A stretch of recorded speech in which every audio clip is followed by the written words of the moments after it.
Stories from Upanishads and Puranas, retold by Arghya Goswami.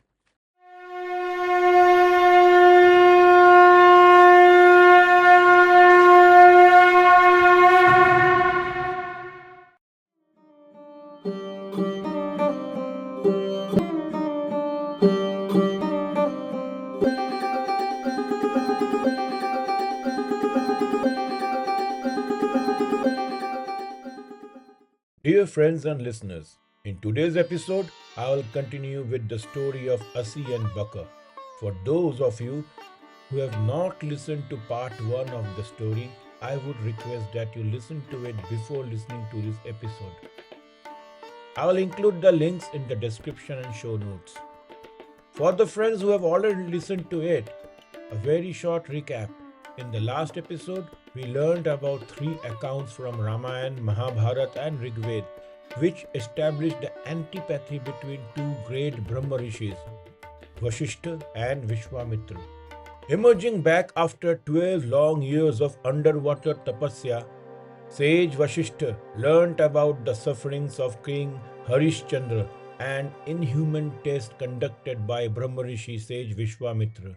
Seeing this king suffers so long, Rishi Vashishtha couldn't control further and cursed Rishi Vishwamitra to become a Baka or an Indian crane. Rishi Vishwamitra immediately learnt about the curse and he reciprocated with another curse on Rishi Vashishtha to become an Ati or bank miner.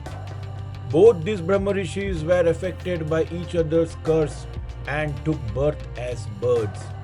Sage Vishwamitra took birth as a Baka or Indian crane and Sage Vashishtha took birth as Ati or bank miner.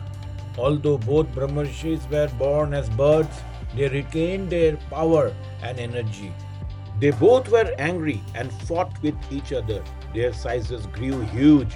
Sage Vashishtha as Ati grew to a size of 2000 yojanas, whereas Sage Vishwamitra as Baka grew to a size of 3096 yojanas. Friends, let me clarify the unit of yojana before proceeding any further.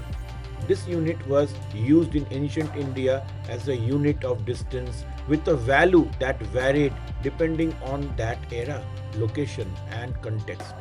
Example in cosmology versus land measurement.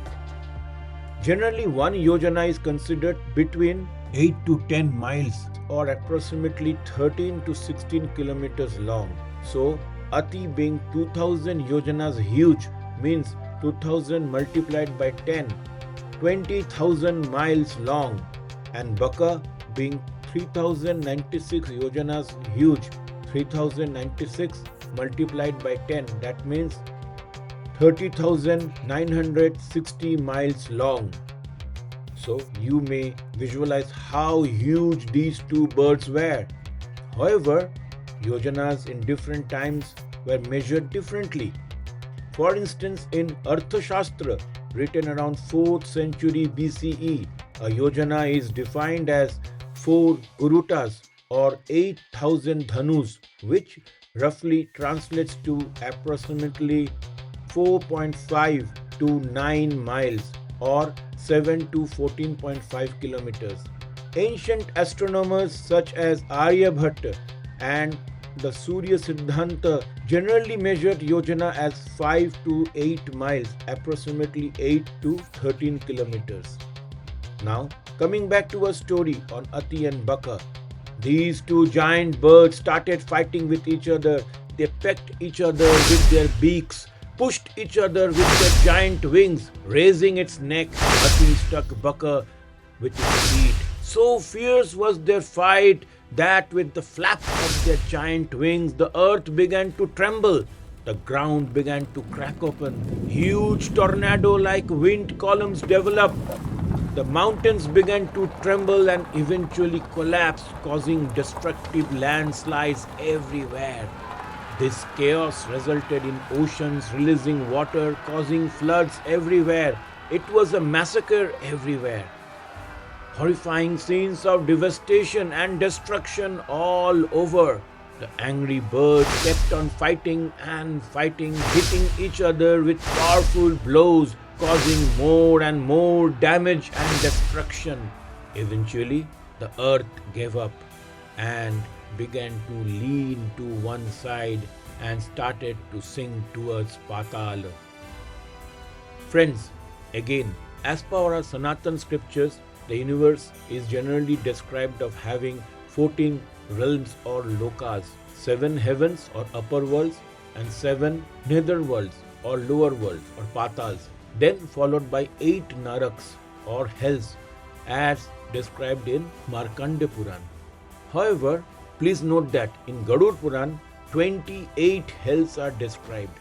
Since this episode is dedicated to Markandeya Puran, I will stick to the information from it.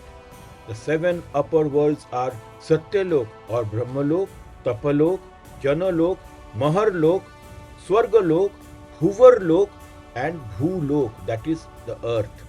The 7 lower worlds or patals are Atalalok, Vitalalok, Sutalalok, Talatalalok, Mahatalalok, Rasatalalok, Patalalok or Nagalok.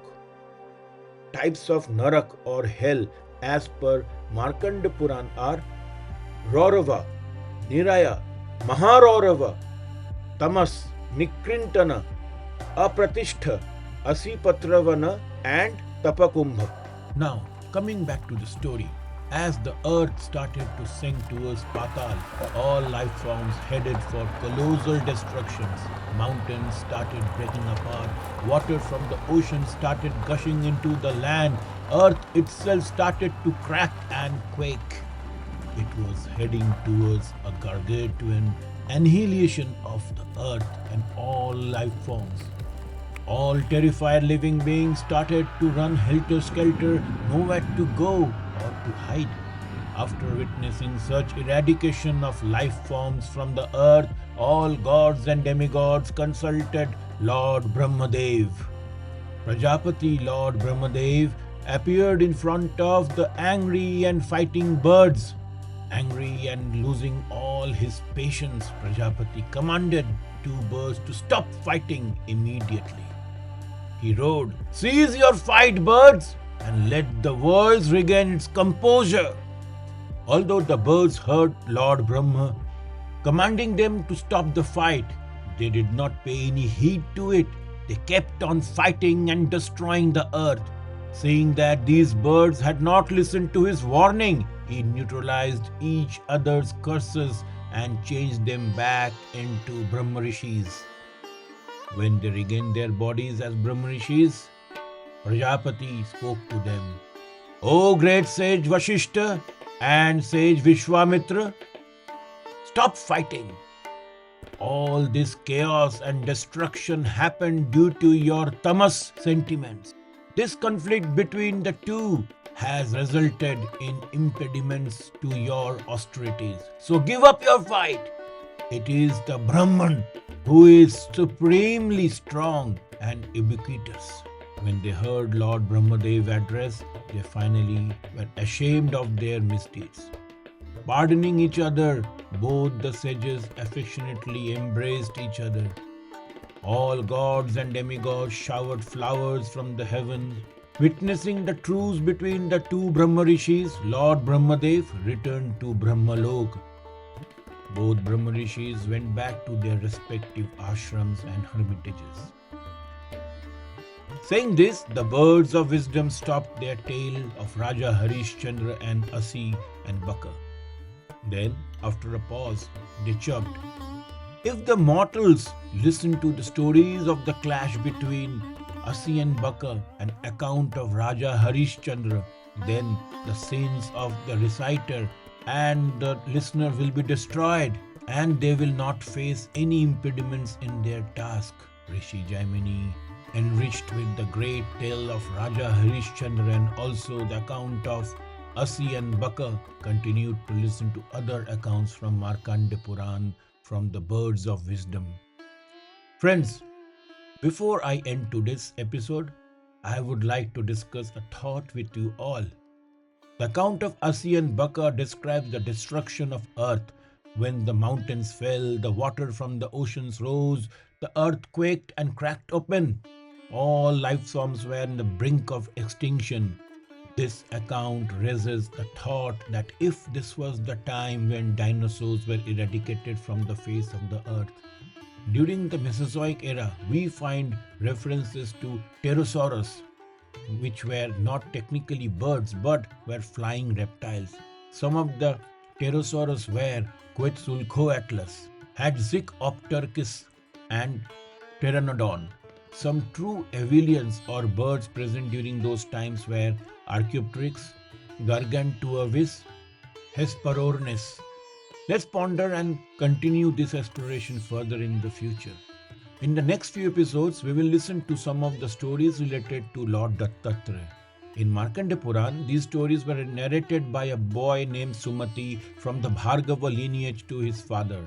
As for your reference, who are not familiar with Lord Dattatreya, he is considered to be an avatar and a combined form of the three Murtis, or Lord Brahma, Lord Vishnu, and Lord Shiv, and as the manifestation of Parabrahma, the Supreme Being. So, until then, Shanti Shanti Shanti. Stories from Upanishads and Purans are available both as video and audio podcast formats on various platforms. The video format is only available on YouTube in my channel Stories from Upanishads and Purans. You can listen to the audio podcast in almost all popular podcast platforms. I'll put in the links to the various platforms in the show notes below.